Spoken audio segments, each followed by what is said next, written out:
नमस्कार, मैं हूं केशव पंडित और आप देख रहे हैं देश का तेजी से बढ़ता एटीवी न्यूज चैनल। और आज आप देख रहे हैं हमारा खास कार्यक्रम जनता के मुद्दों की सीधी बात।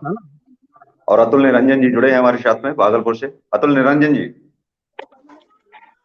जी। सुल्तानगंज आवाज आ रही प्रखंड है? में जी सुल्तानगंज प्रखंड में भागलपुर जिला अंतर्गत सुल्तानगंज प्रखंड में त्रिस्तरीय पंचायत चुनाव चल रही है, जिसमें जी आज हमारे बीच बहुत सारे जनता मौजूद, यहाँ के ग्रामीण मौजूद हैं। और ये भिरकुल जी पंचायत पे हम अभी आपको लाइव दिखा रहे हैं। और मैं जी आपको ये बता दूं कि कौन पहनाए जनताओं द्वारा किसे पहनाएगा जिला परिषद का ताज। हमारे साथ जी यहाँ के ग्रामीण मौजूद हैं और हमारे साथ यहाँ पर जिला परिषद कैंडिडेट शोभा कुमार भी मौजूद हैं।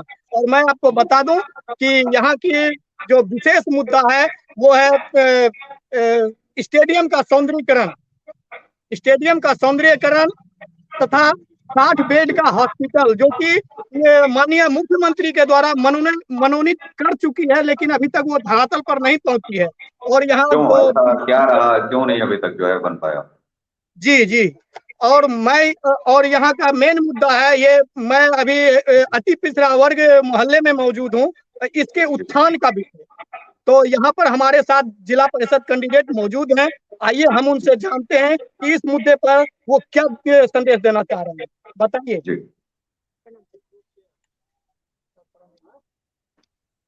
जी बताइए। यहाँ जो स्टेडियम बहुत दिनों से पड़े हुए हैं, इसका सौंदर्यीकरण के विषय में आपका क्या कहना है? देखिए, वो तो नहीं हो रहा है, लेकिन हम लोग चाहेंगे कि होना चाहिए। जी यहाँ तो बहुत काम है कि नहीं हो रहा है। उढ़ाटी पंचायत में कोई काम नहीं हो रहा है। हम 1.5 साल जी से घूम रहे हैं यहाँ पे। बहुत ज्यादा काम जो है, एक बार ग्रामीण ग्रामीण सबसे पूछिए कि क्या क्या दिक्कत है यहाँ पे। वो अपने से बताएंगे आपको क्या दिक्कत है। बहुत दिक्कत है यहाँ पे, और सब चीज की। और प्रधानमंत्री मुख्यमंत्री के द्वारा जो यहाँ पर मनोनीत कर चुके हैं 60 बेड की हॉस्पिटल, और वो अभी तक धरातल पर नहीं आई है। जनता आपको जीत के रूप में आशीर्वाद देती है, तो आप क्या करेंगे इसके लिए? वो तो देखिए, इसमें हम कल भी बोले थे कि शिक्षा और स्वास्थ्य पे मेरा ज्यादा करके ध्यान रहेगा। जी जी। तो जीतने के बाद ये आप आश्वासन देते हैं कि उसको धरातल पर लाने हाँ, का काम करेंगे। करेंगे। और ये अभी आप मौजूद हैं अति पिछड़ा वर्ग मोहल्ले में, तो उसके उत्थान के विषय में आपका क्या कहना है? देखिए, हम तो इसके लिए सोचेंगे कि आगे हाथ उठाएंगे, इसके लिए जरूर करेंगे। हमारे साथ हमारे साथ यहाँ पर ग्रामीण मौजूद हैं। जी बहुत सारे ग्रामीण मौजूद हैं और हम चाहेंगे कि हमारे साथ जुड़े हैं। इनसे हम तो बताइए। जो शिक्षा और चिकित्सा की अगर हम बात करें तो वहां पर सबसे बड़ा प्रश्न ये भी उठता है कि साथ में जो बच्चों के खेलने के लिए पार्क बनाए जाने चाहिए या तमाम तरीके की जो व्यवस्थाएं गांव में होनी चाहिए, क्योंकि आज गांव शहर का रूप ले रहे हैं, तो ऐसे में विकास जरूरी हो जाता है कि विकास होना ही चाहिए। जी, सिर्फ यहाँ के जो भी जिला परिषद जीत करके गए हैं, सिर्फ मौखिक आश्वासन दे करके गए हैं और जीतने के बाद एक बार भी अपना चेहरा तक नहीं दिखाया है। तो हमारे जी साथ ग्रामीण भी मौजूद हैं। आइए हम उनसे रूबरू होते हैं यहाँ के समस्या के विषय में। बताइए, यहाँ जो समस्या हो रही है, सर्वप्रथम तो समस्या है ये फील्ड स्टेडियम के सौंदर्यीकरण की, उस पर आपका क्या कहना है? नमस्कार। मैं इस लोकतंत्र के महापर्व में मीडिया प्रभारी, मीडिया के साथी एवं माननीय शोभा जी जो वर्तमान जिला परिषद उम्मीदवार हैं, मैं उनको जी धन्यवाद देता हूं और मैं उनको कोटि कोटि उनको नमन करता हूं। मेरे यहाँ माननीय मुख्यमंत्री जी बिहार सरकार के द्वारा 60 जी बेड के हॉस्पिटल दिया गया है, जो जी आज तक 4 पंचवर्षीय हो चुके हैं। ये पंचमा पंचवर्षीय चल रहे हैं। उस जी हॉस्पिटल के बारे में कोई भी जिला परिषद जी ये नहीं चाहते हैं कि मेरे भिरखुद पंचायत उधाड़ी में तो हॉस्पिटल बने। उस हॉस्पिटल से आज मेरे समाज के, मेरे दबे कुचले नहीं, वो क्यों परिवार। नहीं चाहते हैं? आप एक बड़ा आरोप लगा रहे हैं प्रतिनिधियों के ऊपर कि वो चाहते नहीं है। वो क्यों नहीं चाहेंगे कि हमारे यहाँ वो विकास हो? क्योंकि वो हम विकास नहीं के लिए तो चाहते आते हैं और उनके लिए तो ये मुद्दा बड़ा बन जाएगा कि हमने हॉस्पिटल बनवाया था जी, इस बार तो और कुछ नया करवाएंगे। जी। हॉस्पिटल के बारे में हमने कई बार जिला परिषद माननीय वर्तमान बलराम मांझी जी को इसकी सूचना दी जी कि मेरे यहाँ माननीय मुख्यमंत्री जी के द्वारा हॉस्पिटल दिया गया है, आप एक बार उनके उनके पास जाएं और इस हॉस्पिटल को चालू करवावे काम को, लेकिन इस पे कोई पहल नहीं की गई है। जी दूसरी, मेरा जो समाज, जिस समाज में हम अभी खड़े हैं, मेरे जी समाज बहुत अत्यंत पिछड़ी जाति का समाज है। यहाँ पे एससी भी है, यहाँ पे जी जो है BC1 है। BC1 में कोई भी समस्या यहाँ की सुलभ नहीं हो रही है। और जी दूसरी बात कि सबसे बड़ी जी कि यहाँ पे कभी भी जो भी जिला परिषद मेरे जीत के यहाँ से जाते हैं, मेरे यहाँ जी देखने के लिए नहीं आते हैं। साल में एक बार भी अगर मेरे यहाँ चले आवे हैं तो मेरे समाज के लोग, मेरे गांव का लोग ये खुशी महसूस करेंगे कि मेरा जिला परिषद आए हुए हैं। उनका चेहरा देखना सर नामुमकिन हो जाती है। जी बिल्कुल, ये प्रतिनिधियों की जिम्मेदारी भी है कि जीतने के बाद में जो योजनाएं केंद्र और राज्य सरकार के द्वारा जो लागू होती हैं उनके द्वारा लोग लाभान्वित हो सके, इसके लिए उनको प्रयास जो है करना चाहिए। और जिनको लाभ, जो पात्र हैं, जिनको योजना का लाभ नहीं मिल रहा है, वो इस चीज के लिए आगे आकर के जो है उनको लाभ दिलवाएं। जी तो अतुल, ऐसा कई बार होता है अक्सर कि जब कोई प्रतिनिधि काम करना चाहता है, बड़े अधिकारी उस काम को रोक देते हैं, और ऐसे में कोई भी मीडिया के सामने आकर के कोई प्रतिनिधि उन अधिकारियों की शिकायत नहीं करता है कि इस काम को रोक दिया जाता है। ये लगातार देखा है कि प्रतिनिधि जब आते हैं तो जो ऊपर के अफसर हैं उन चीजों को रोक देते हैं कि इसको इस तरीके से ठीक नहीं, या पैसा पास करवाने से लेकर के तमाम तरीके की समस्याएं आती हैं। सर, हम आपकी बात से रूबहू नहीं हो चुके हैं। थोड़ा सा सर फिर से इस सवाल को दोहराया जाए। मैं ये आपसे कह रहा हूं कि जब कोई प्रतिनिधि काम करना चाहता है, लेकिन कई बार क्या होता है कि अधिकारी उस काम को रोक देते हैं। ऐसे में प्रतिनिधि मीडिया के सामने नहीं आते हैं, ना तो जनता के साथ में बातचीत साझा करते हैं कि इस काम को रोका गया है, बल्कि हमने नहीं रोका है। ऐसा भी कई बार होता है, लेकिन सामने।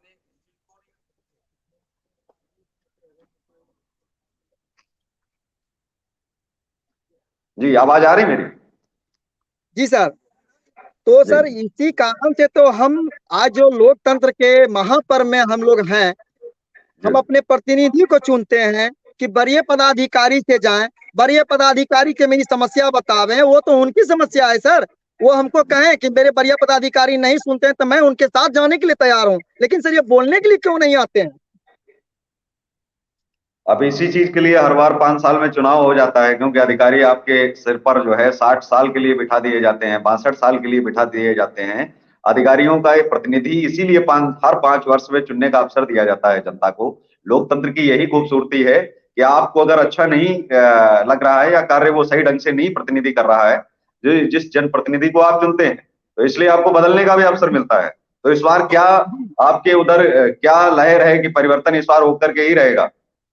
जी, इस बार तो हमारे समाज, हमारे गांव की एक ही मनोपोली है कि परिवर्तन होनी चाहिए। और उम्मीद कर हम लोग कर रहे हैं शोभा जी से कि मेरा सपना को पूरा करें, मेरे तो दबे हुए पूर्व समाज पार्षद जी को। नहीं आए वोट मांगने आपसे?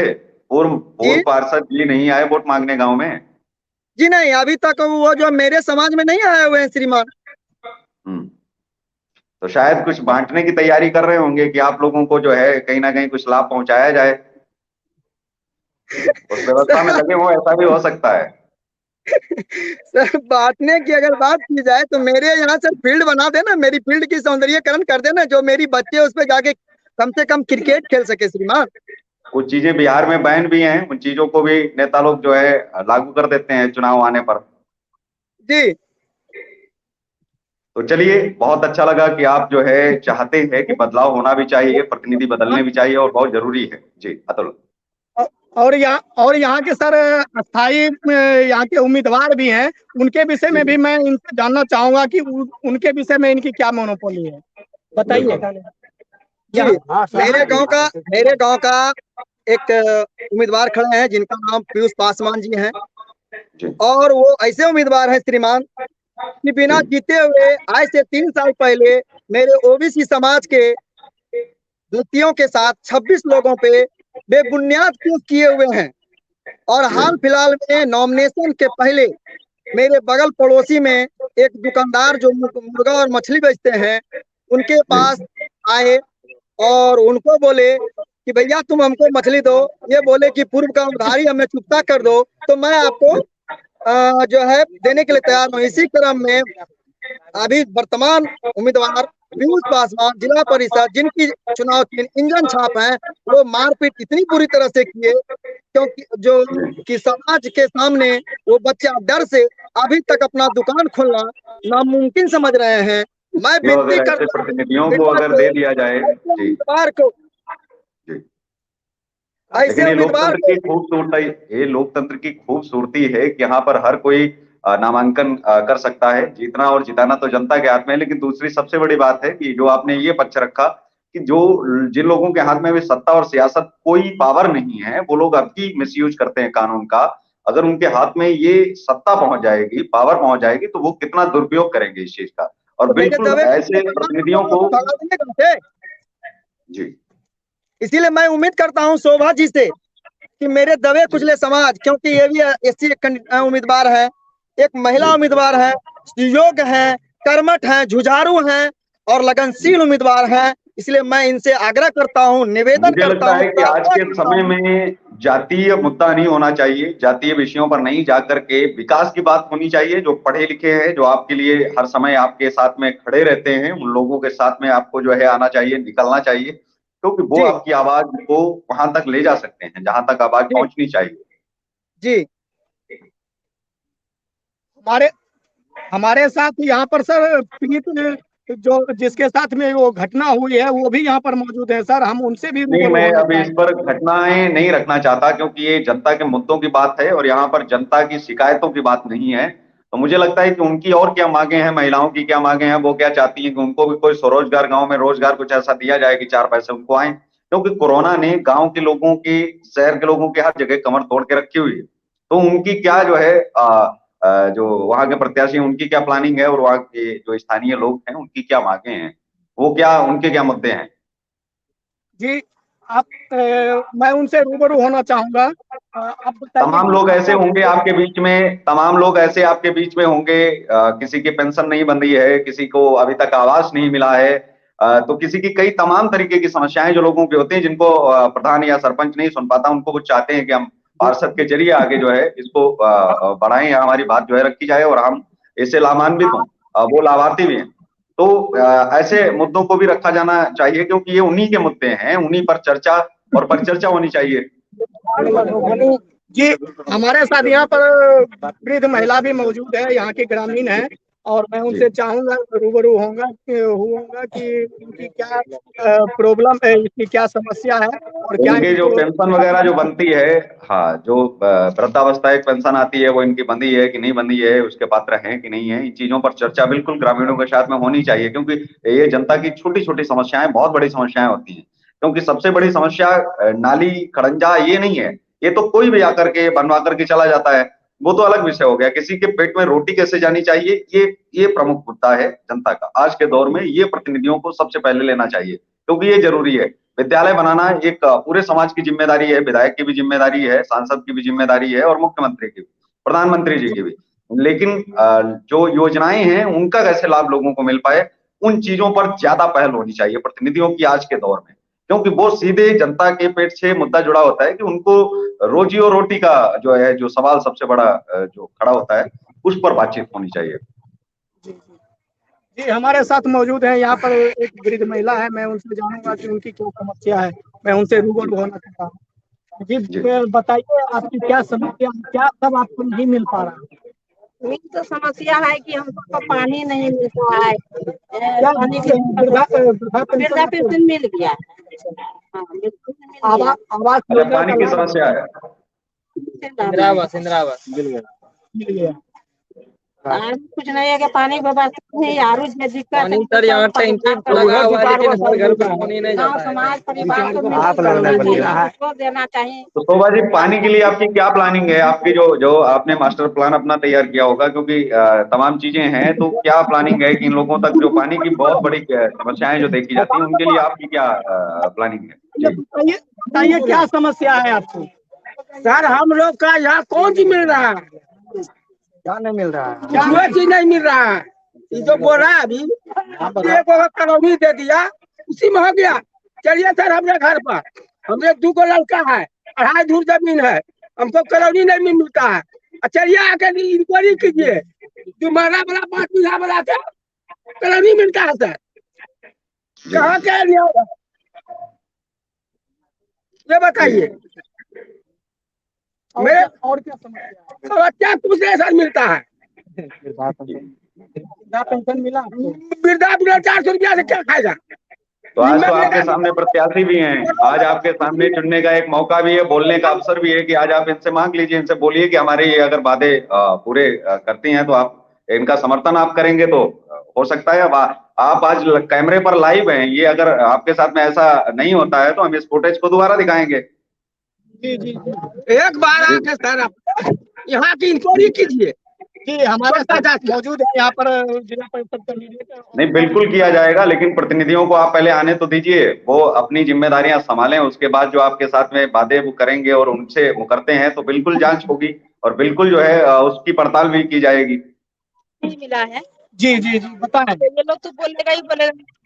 मतलब देखिए, जो गरीब आदमी है उसको इंदिरा आवास नहीं मिला, जो विधवा है उसको विधवा पेंशन नहीं मिल रहा है, वृद्धा है वृद्धा पेंशन नहीं मिला, तो बोलेगा नहीं। इतना अन्याय कहीं है। आपका क्या कहना है इस पर? इस पे कहना यदि यही है, यदि जीत का आशीर्वाद देती है तो कहाँ तक आप खड़ा उतरेंगे? इनका हर काम करने की कोशिश करेंगे। और और यहाँ पर बहुत सारे ऐसे भी कैंडिडेट हैं सर, यहाँ पर बहुत सारे और भी कैंडिडेट हैं। मैं ग्रामीणों से चाहूंगा कि उनके विषय में भी कुछ बताएं कि बहुत सारे कैंडिडेट आ रहे हैं और किस तरह से अपने अपने तरफ रिझाने का प्रयास कर रहे हैं, हम ग्रामीणों से जानेंगे। जी जी बताएं। और भी बहुत सारे बताओ। और भी बहुत सारे कैंडिडेट आ रहे हैं, आपको रिझाने का प्रयास कर रहे हैं, तो आपकी क्या मोनोपोली है? मेरी मोनोपोली यही है कि मेरे यहाँ मुख्यमंत्री का दिया हुआ जो देहांत होते हैं बीपीएल परिवार के 3,000 रुपया, वो भी हमारे समाज के लोगों के नहीं मिलते हैं। और मेरे यहाँ एक अशोक कुमार गौतम जिला परिषद का एक उम्मीदवार है, जो उनका पंपलेट पे वे लिखते हैं हमारे जैसे मूर्ख जनता को बरगलाने के लिए कि मैं बैंक पीओ था 89 में, 1989 में मैंने बैंक पीओ बना, 1990 में मैंने यूपीएससी परीक्षा उत्तीर्ण किया और 1991 में मैंने यूपीएससी परीक्षा का में चयनित हो गए। श्रीमान, उस उम्मीदवार और मैं अपने जनते और इस मीडिया से के द्वारा यही सूचना देना मैं अपने 11 नंबर जिला परिषद क्षेत्र के जनता को देना चाहता हूँ। ऐसे धूर्त उम्मीदवार, ऐसे बरगलाने वाला बहुरूपिया मैं उम्मीदवार, बिल्कुल अधिकारियों से अपील करूंगा कि ऐसा कुछ भी अगर होता है तो उसकी जांच की जाए। कि आप तस्वीर को आप स्क्रीन पर दिखाएंगे, आप कैमरे पर आप उनका दिया हुआ पंपलेट, उनकी घोषणा पंपलेट मेरे पास है, जो सर स्क्रीन बिल्कुल पर कैमरे के पास में थोड़ा सा ले जाएं जैसे देख सके, और बिल्कुल ये अधिकारियों को कार्यवाही भी करनी चाहिए अगर ऐसा कुछ निकल के आता है, क्योंकि ये गलत जानकारी लोगों के बीच में एक भ्रम फैलाना भी एक गलत बात है, अपराध है, क्राइम है। तो इनको सर इस पंपलेट के द्वारा यूपीएससी परीक्षा भारत की सबसे बड़ी परीक्षा है और ये बताते हैं कि मैंने यूपीएससी पास किया, मैं फिर भी बैंक पीओ आ गया। दूसरी ये दिखाते हैं कि मैं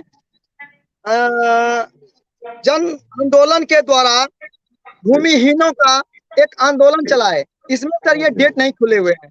मेरे गरीब अनपढ़ मेरे दबे कुचले समाज के वोटर को इस तरह से लुभाना चाहते हैं, इस तरह से बरगलाना चाहते हैं कि उनको वोट दे।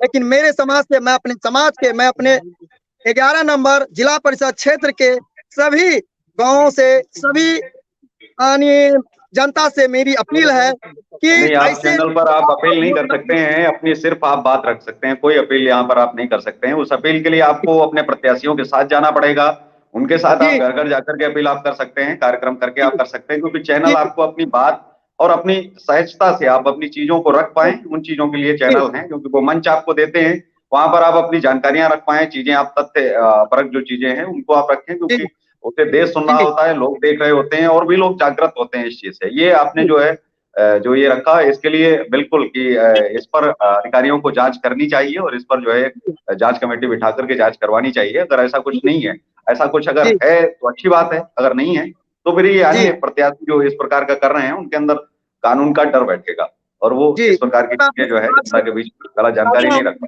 के द्वारा माननीय शोभा जी को अपना बहुमूल्य वोट देकर उनको जिताने का कोशिश करेंगे। और जीतने के बाद इनसे मेरी उम्मीद है, मैं इनसे आशा करता हूँ कि मेरे समस्या से रूबरू होंगे और मेरी समस्या को दूर करेंगे। बिल्कुल यही मेरा प्रयास है कि चैनल पर जो लोग बातें करके मुकर जाते हैं, इस बार मैं चाहता हूं कि गांव के भी लोगों को दिखाया जाए, शहर के भी लोगों को दिखाया जाए, कि जिससे वो बातें अगर जिन लोगों के साथ में कर रहे हैं, वो वोटर है, मतदाता है और जागरूक हो चुका है, उसका वोट लेने के बाद में उसको धोखा देने के बजाय उसकी मदद करने का प्रयास करें, क्योंकि वो परिवर्तन तभी चाहता है कि शर्त पर कि उसके साथ में कुछ अच्छा हो और जो गलत चीजें हैं उनमें सही करने का प्रयास किया जाए, जो नया प्रतिनिधि आए चुन करके। जी, और दूसरी हमसे उम्मीद है माननीय शोभा जी से, जो वर्तमान में अभी जिला परिषद का उम्मीदवार है, कि कम से कम जीतने के बाद मैडम महीना में नहीं 2 महीना में भी मेरे समाज में आइए और मेरे समाज के समस्या से रूबरू हो। और बिल्कुल दुख उन्होंने में वादा भी किया है, वो कई बार ये कह चुकी है कि 15 दिन में या महीने में एक बार जो है बिल्कुल जनता के साथ में जनमंच साझा किया जाएगा और लोगों के बीच में उनकी बैठ करके समस्या जो है हम सुनने का प्रयास करेंगे। जितना भी समय होगा वो जनता को ही दिया जाएगा। तो बहुत बहुत जी शुक्रिया इस कार्यक्रम के लिए, आप सब लोग जुड़े और आप सब लोगों ने अपनी बात रखी कि हमारी क्या समस्याएं हैं और हमें प्रतिनिधि कैसा चाहिए। तो इस कार्यक्रम में बस इतना ही, आप देखते रहिए देश का